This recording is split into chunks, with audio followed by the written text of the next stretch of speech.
সম্মানিত ধর্মীয় নেতৃবৃন্দ, দুনিয়ার কল্যাণের পাশাপাশি আখিরাতের কল্যাণের জন্য প্রার্থনার কথা পবিত্র কোরআনে কারিমে উল্লেখ রয়েছে।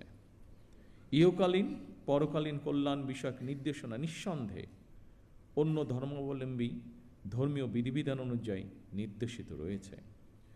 সুতরাং ধর্মীয় বিধিবিধানের আলোকেই আপনারা আপনাদের শিক্ষা, দীক্ষা ও যোগ্যতা এবং অভিজ্ঞতাকে কিভাবে আরও বেশি করে দেশ এবং জনগণের কল্যাণের প্রয়োগ করতে পারেন সেই চিন্তা এবং চেষ্টাও অব্যাহত রাখা অত্যন্ত জরুরি এই দেশের জন্য। অর্থনৈতিকভাবে সমৃদ্ধ রাষ্ট্র মানুষের জীবনে হয়তো আর্থিক স্বাচ্ছন্দ্য নিশ্চিত করে, কিন্তু ধৈর্য, সততা, কৃতজ্ঞতাবোধ, শ্রদ্ধা, আনুগত্য, সংহতি, সহনশীলতা, উদারতা, বন্ধুত্ব, বিনয়, দায় কিংবা দয়া, এই সমস্ত বৈশিষ্ট্যগুলো অর্জন ছাড়া একজন ব্যক্তি মানবিক গুণাবলী সম্পন্ন হয়ে উঠতে পারে না। এই ধরনের মানবিক বৈশিষ্ট্যগুলো অর্জনের জন্য ধর্মীয়, সামাজিক, নৈতিক মূল্যবোধে উজ্জীবিত হওয়া অত্যন্ত জরুরি বলে আমি মনে করি। বিশেষ করে স্বৈরাচারের পতনের পর, বিতাড়িত হয়ে যাওয়ার পর এটি সমগ্র দেশে সকল শ্রেণী, সকল বয়সের মানুষের মধ্যে আরও বেশি প্রয়োজন। বিশেষ করে আগামী দিন যারা এই দেশকে নেতৃত্ব দেবে তাদের জন্য আরও বেশি প্রয়োজন।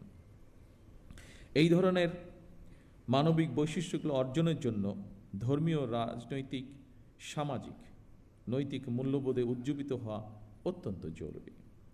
রাষ্ট্র, সমাজ এবং প্রতিবেশ থেকে অর্জিত আচরণ থেকেই মানুষ তার শুদ্ধ জীবন এবং সুস্থ চিন্তার মানসিক নির্দেশনা পায়। পবিত্র হাদিসে বলা হয়েছে, যার আমানতদারি নেই, যার কাছে নিরাপত্তা নেই, সে প্রকৃত ঈমানদার নয়। যার ওয়াদা ঠিক নেই, তার কোনো ধর্মও নেই। প্রতিহিংসা এবং সহিংসতা মুক্ত একটি নিরাপদ সমাজ বিনির্মাণের ক্ষেত্রে ধর্মের এই উদার নৈতিক শিক্ষণীয় বিষয়গুলো অতুলনীয়। আমার বিশ্বাস, একটি নৈতিক, সমৃদ্ধ মানব সমাজ গঠনের জন্য প্রতিটি ধর্মেই এ ধরনের ইতিবাচক বার্তা রয়েছে।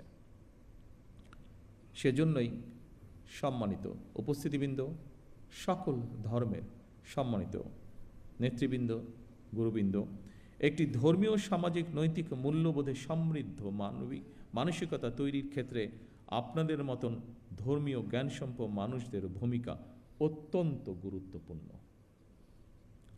সম্মানিত ধর্মীয় নেতৃবৃন্দ, দেশে প্রায় 3.5 লক্ষ বা তার কিছু বেশি মসজিদ রয়েছে। এর বাইরে অন্যান্য ধর্মীয় প্রতিষ্ঠানগুলোও রয়েছে। আমরা সারা দেশে মসজিদ এবং এই ধর্মীয় প্রতিষ্ঠানগুলোর ধর্মীয়, সামাজিক এবং নৈতিক শিক্ষা কার্যক্রমের কেন্দ্রবিন্দুতে পরিণত করতে চাই। স্বাধীনতার ঘোষক শহীদ রাষ্ট্রপতি জিয়াউর রহমান সরকারের সময় দেশে প্রথমবারের মতন ইমাম প্রশিক্ষণ একাডেমি চালু হয়েছিল 1993 সালে, যা এখানে আমাদের আজকের একজন আলোচক উল্লেখ করে গিয়েছেন। 1993 সালে বেগম খালেদা জিয়া সরকারের সময় মসজিদ ভিত্তিক শিশু এবং গণশিক্ষা কার্যক্রম চালু হয়েছিল।